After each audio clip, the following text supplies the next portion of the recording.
How do we manage our bloating? I feel like bloating is just normal. well, even when I prep and I'm at 800 calories, I'm bloated. Now Now you can talk about how do we manage the bloating to make it not as bad. just manage it. Yeah.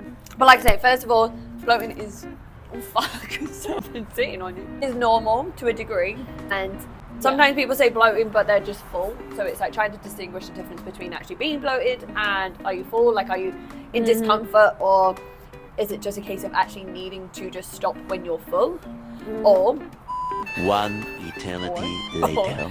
cut and pick back up? I'm just being mindful. Yeah. So mindful eating, like, and slowing down your food. I Chew was your gonna say, food. I Slowing down yeah. your food. Chewing your food. I was gonna say, if my clients come to me and they say I'm bloated, I would ask them the following question. So first Yeah. of all, I would say, can you please identify the foods that make you bloated? Have you had something in your diet that you usually don't have? Most of the time, it's pretty common foods: kale, sauerkraut, pumpkin sometimes. And I live off vegetables, so I know Yeah. about that life. But that's the thing, when we prep and we tend to have high volume foods like a lot of pumpkin, a lot of veggies, we bloat a lot. If you go for rice and pasta, easier to digest. But Although sometimes I bloat off it. It's individual yeah, again. but also check gluten, dairy. That would be the main ones. Maybe even keeping a food diary if you're not Yeah. already tracking. If you don't want to track, but keep a food diary and try and just, again, identify Yeah, what's the foods that actually cause you any bloating.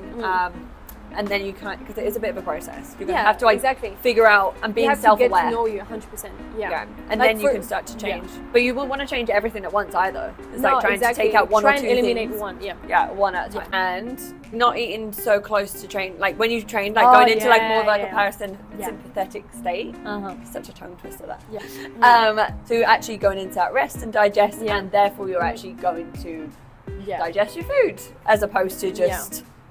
A tip that I give to my clients, if it's an hour before you train, you can have something solid that contains a bit of carbs, like for example, half a banana or an apple, whatever.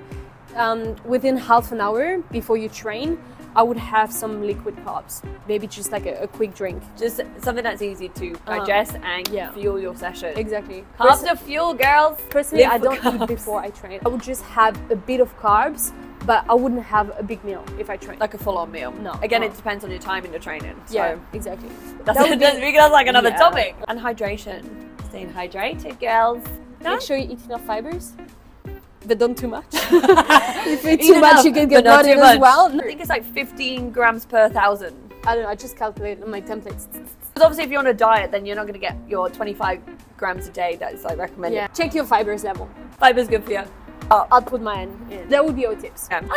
I think we're done. We've smashed it. Hi, Chad.